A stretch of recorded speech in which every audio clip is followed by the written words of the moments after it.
One of the truest but tricky statements people make is ask and it shall be given unto you. Now, this statement is very true but extremely tricky. Let me explain. I came across a YouTube series a while back. It's an account of true life stories. So there was a certain man that was wanting a promotion at his workplace. Now he had a very good position. However, he wanted the position of a GM, right? And so he had heard about the statement, oh, ask, and it shall be given unto you, which is very true, but like I said, very tricky. So anyway, he started to pray about the position. A year went by, 2 years, 3 years, and he still didn't attain that position. And he had become so obsessed with becoming the GM at that point that he started to work alongside other people to sabotage the current GM. Now, truth be told, when he started to pray about it, he had gotten 1 or 2 promotions, right? But he couldn't wait any longer. He had become obsessed with it. So he worked with other people and they sabotaged the GM that had that position.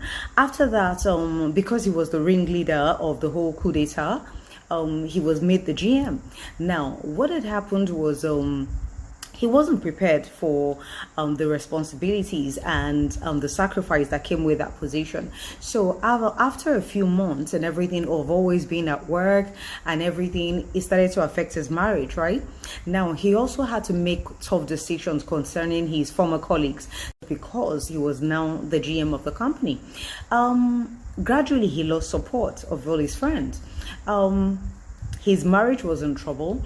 So negative things, a lot of things started to happen to him. Long story short, after about 1.5 years, he had no internal support, had nothing. He wasn't concentrating at work that much. He lost the job and he was unable, after that, he was unable to get a good position because he needed reference from his former workplace. So he was talking about his experience and said after everything he did, he regretted it because it wasn't worth it, but I disagree. The position was worth it. He just wasn't prepared for it. If he had been a bit more patient, maybe the current GM may have gotten a promotion or gotten another job elsewhere, as opposed to the forceful eviction to take over a position he wasn't quite prepared for.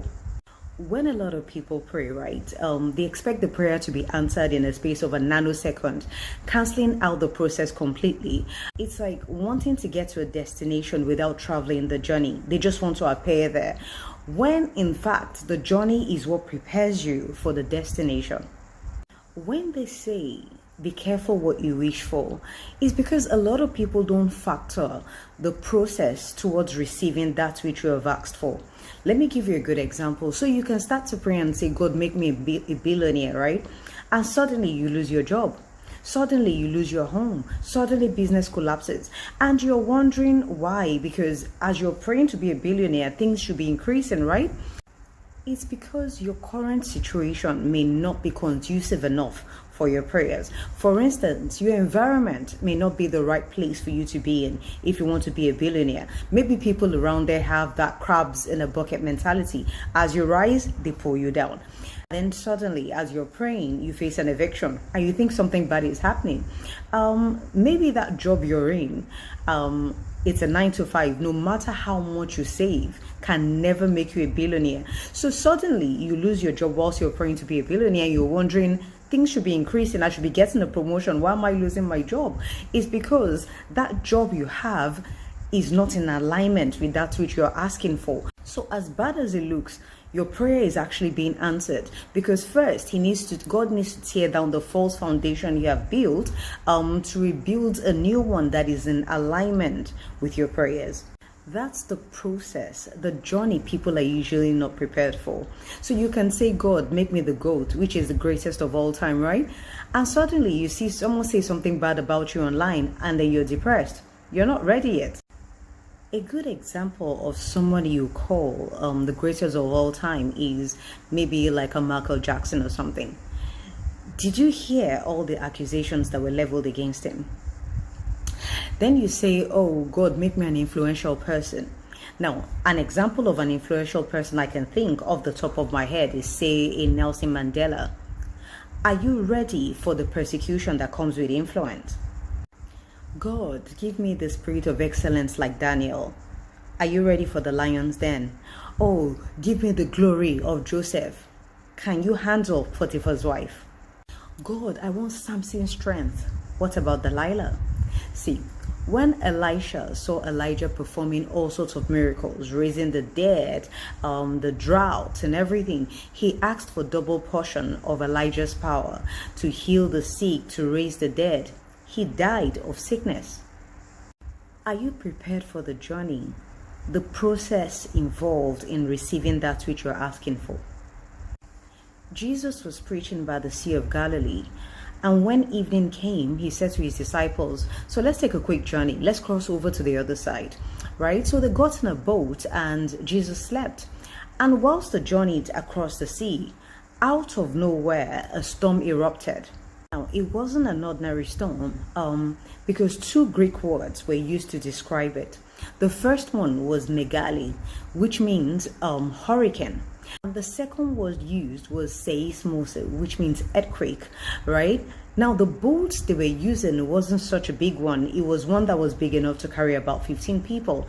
And it was designed for fishing, not to counter such harsh weather conditions. And at this point, water had started to fill the boat. So they were going down. They thought they were going to die. So the disciples panicked. Now, these were men in training to do God's work, right? To attain that position, you have to have unshakable faith and trust in God.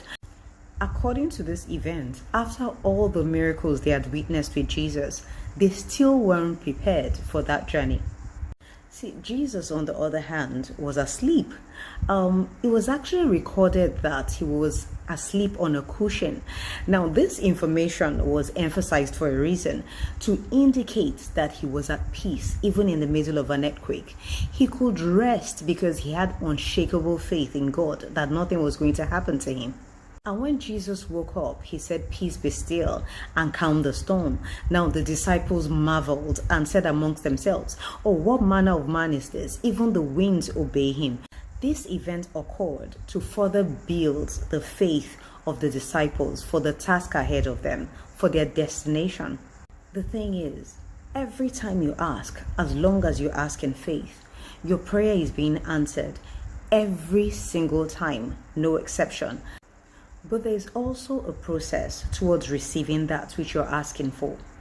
Question is, are you prepared for that journey? Namaste.